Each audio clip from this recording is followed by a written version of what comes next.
এবং আপনারা সবাই মিছিল নিয়ে প্রতিবাদ করেন যে আমি আছি, মাঠে থাকবো, এই বলে আমি আমার বক্তব্য শেষ করছি।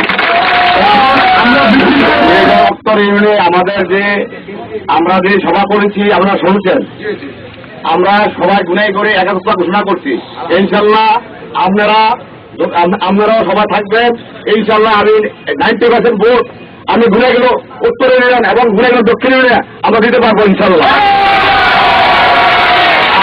আমরা ইয়ে হইেন না ভাই, নরম না ইনশাল্লাহ না ভাই।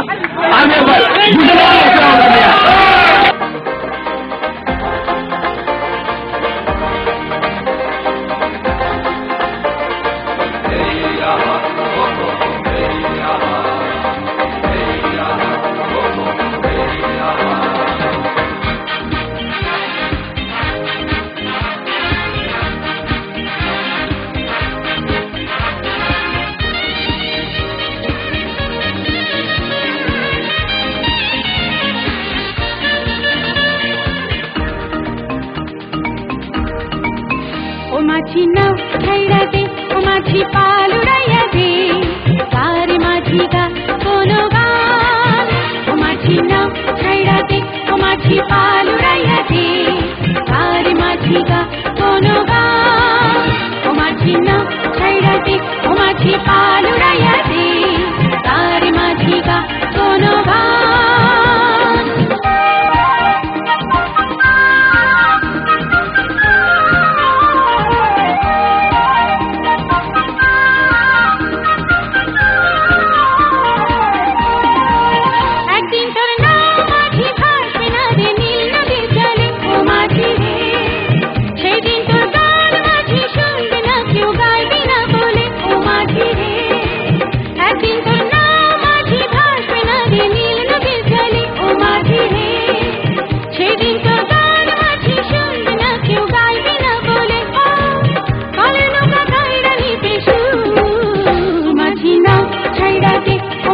पाल उड़ाइया दे, सारी माझी का कोनो गान। ओ माझी नाव छाइड़ा दे, ओ माझी पाल उड़ाइया दे, सारी माझी का कोनो गान।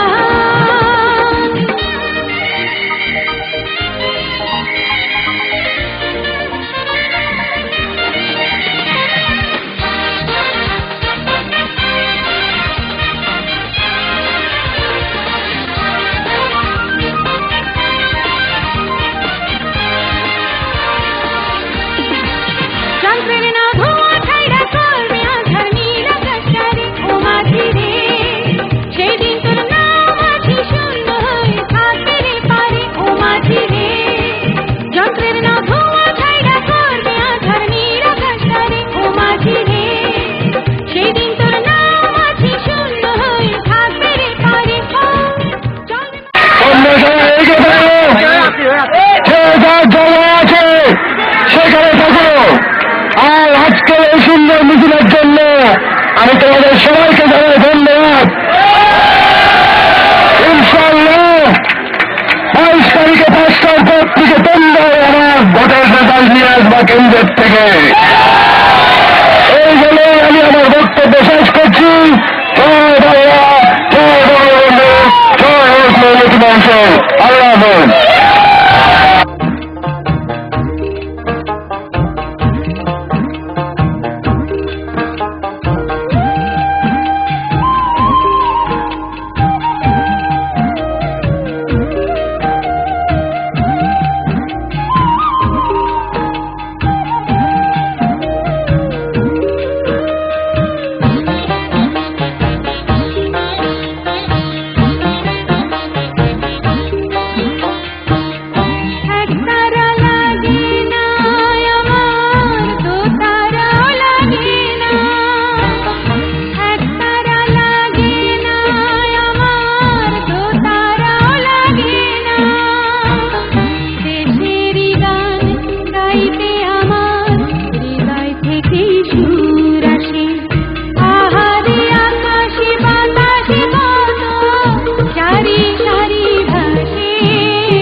তারিখ আমি আওয়ামী লীগের তৃণমূল নেতাকর্মীদের কাউন্সিলে আওয়ামী লীগের প্রার্থী হিসেবে নির্বাচিত হয়ে মনোনয়ন পাই। কিসের জন্য? উপজেলা চেয়ারম্যানের জন্য। সেই 7 তারিখ থেকে আমাদের দক্ষিণ অঞ্চলে একটি দুষ্ট ব্যক্তি 7 রকম মিথ্যা কথা শুরু করেছে। প্রতিদিন দেখবেন একটি করে মিথ্যা কথা বের করে। কেন? কারণ একটা শক্তি ধারতে 10টা মিথ্যা কথা লাগে। 3 দিন বাকি আছে, আরো 3টা মিথ্যা কথা শুনবেন। যাই হোক, তা নিয়ে আমি যেতে চাই না, আমি আমার লাইনে আগাতে চাই। আমি নির্বাচনে ছিলাম, আছি, থাকবো 22 তারিখ পর্যন্ত। আপনারা সবাই আমার জন্য দোয়া করবেন। আর আপনাদেরকে পরিশেষে আমি বলতে চাই যে আমি যদি নির্বাচিত হই, দল মত নির্বিশেষে আমি প্রত্যেকটা মানুষের জন্য করব। কারণ তখন আমি শুধু কোন দলের প্রার্থী থাকবো না, কোন দলের চেয়ারম্যান থাকবো না, আমি থাকবো দেবিদ্বারের চেয়ারম্যান। সেই চেয়ারম্যানের সুবাদে জনপ্রতিনিধি হলে দেবিদ্বারের প্রত্যেকটি জনগণের খবর খেয়াল রাখা আমার দায়িত্ব এবং কর্তব্য। ইনশাআল্লাহ 22 তারিখে বিজয় মিছিল বড়সালগড় থেকে যে আমাকে আপনারা গ্রহণ করে নেবেন। আমার উন্নয়ন করার স্বপ্ন আপনারাও আমার সঙ্গে শেয়ার করবেন। এই বলে আমি আমার বক্তব্য শেষ করছি। আসসালামু আলাইকুম।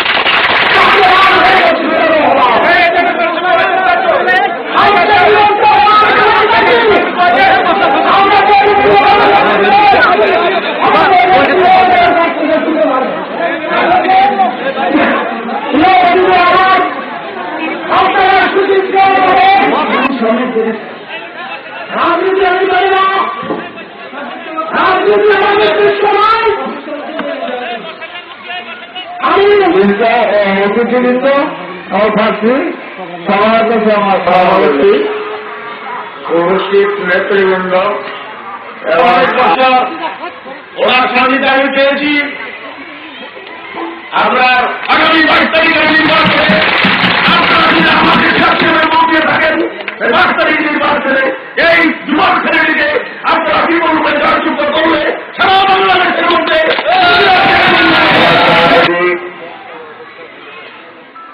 বিশিষ্ট অতিথিরা, এই অত্র এলাকার নেতৃবৃন্দ, এলাকাবাসী, আসসালামু আলাইকুম। আপনারা সবাই শুনেছেন গত 7 তারিখে যেই বর্ধিত সভা ছিল, সেই বর্ধিত সভায় আমি মনোনয়ন জয় করি। তার সাথে সাথে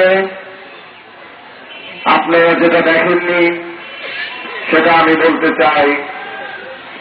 তারা 2 মুরব্বী যখন আমার কাছে পরাজয় হয়, তাদের পা ধরে আমি সালাম করি, আর তারা দুজনেই আমাকে আশ্বাস দেন যে তারা আমার জন্য কাজ করবে দলের স্বার্থে, দেবিদ্বারের স্বার্থে।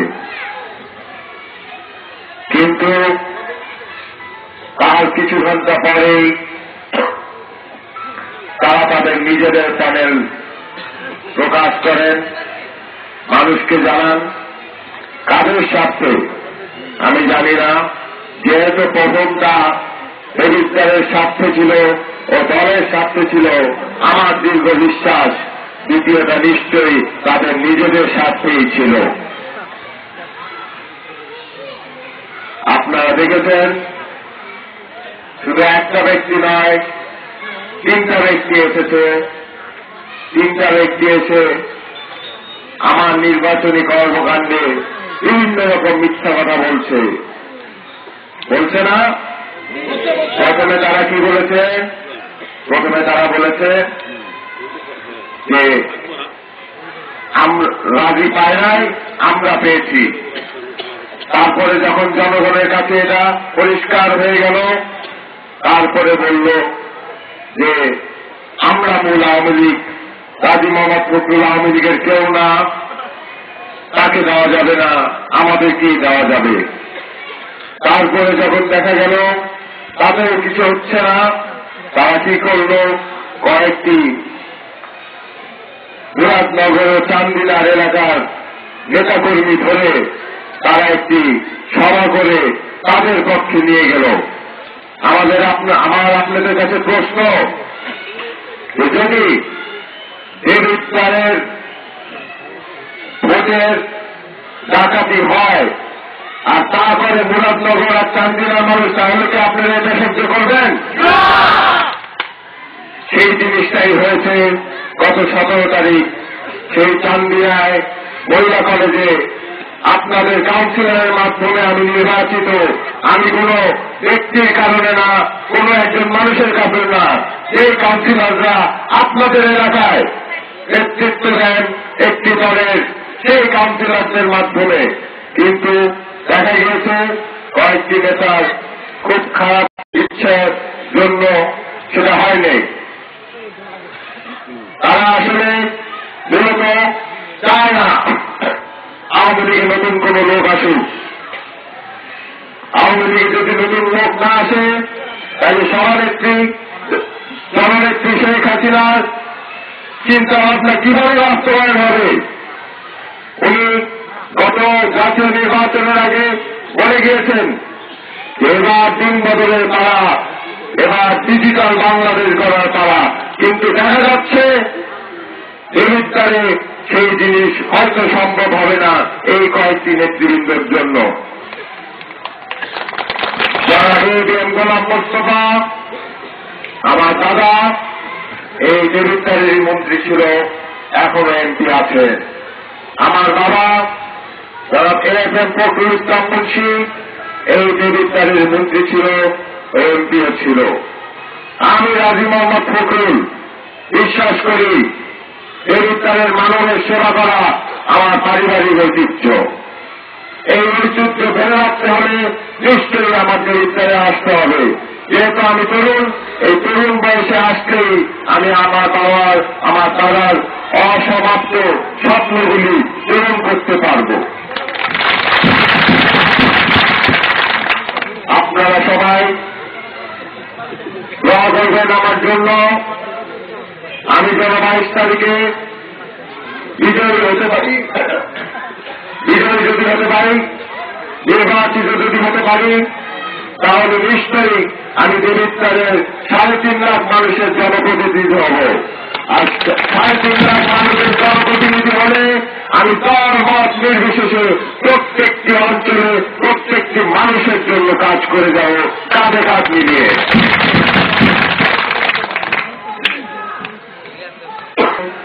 অনেকে জানে না আমি কোথা থেকে এসেছি, আমার শিক্ষাগত যোগ্যতা জানানোর দরকার। আমি আমেরিকায় সেন্ট এডওয়ার্ড ইউনিভার্সিটি অফ টেক্সাসে 2002 সালে বিবিএ পাশ করি অ্যাকাউন্টিং এ। তারপরে আমার বাবার অসুস্থতার কারণে আমার দেশে চলে আসতে হয়। দেশে চলে আসে আমি 2003 সালে আমাদের কোম্পানি আয়ুর্বেদিক ফার্মাসি, যাকে নাকি আপনারা চিনেন এপি নামে, সেই কোম্পানিতে যোগদান করি। সেই কোম্পানিতে যোগদান করার পরে আমি আজ সেই কোম্পানির ভাইস চেয়ারম্যান হয়েছি 2009 সালে। আলহামদুলিল্লাহ, যে প্রতিষ্ঠানটি চালাচ্ছি ভালোই চলছে, সুস্থ চলছে, তার জন্যই আমি আজ এখানে। আপনাদের সেবা করতে চাই, আপনাদের দোয়া পেতে চাই এবং আপনাদের সেই সম্মানটা আমি চাই। আপনারা সবাই 22 তারিখে, আপনারা সবাই জানেন এই 2-3 দিন আগে আমার গাড়ি বহরে হামলা হয়েছিল, জানেন নাকি না? এই মোহনপুর বাজারে। প্রথমে কোন নেতার নাম বলবো না, সে চোখ টিপি মেরে, যেহেতু আমি গাড়ির উপরে ছিলাম, জিনিসটি আমি স্পষ্ট দেখতে পেরেছি। সে এইভাবে চোখ টিপি মেরে বলল, যাও আক্রমণ করো। আমার দুটা ছেলের হোন্ডার সামনের কাঁচগুলি ভেঙে দিল, একটা ছেলের জ্যাকেট ছিঁড়ে ফেললো। তারপরে আবার মাইকেল বলছে তারা অসাংবিধানিক লোক, তাদের সঙ্গে কোনো আমরা বিরোধী যাব না, কোনো মারামারি করব না।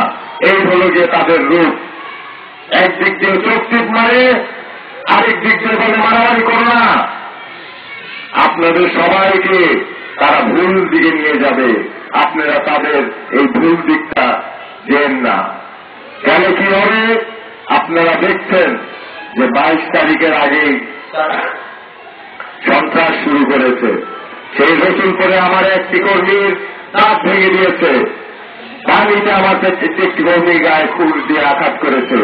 এই আপনাদের মোহনপুর বাজারে আমাকে আমার গাড়ি বহরে হামলা করে বৈঠক করে আমাকে অপমানিত করেছে। তারা যদি নির্বাচিত হওয়ার আগে মানুষকে হামলা করে, মানুষকে আক্রমণ করে, আপনারা কি বিশ্বাস করেন নির্বাচিত হলে তারা মানুষকে আদর করে সুন্দর করে গুছায় রাখবে?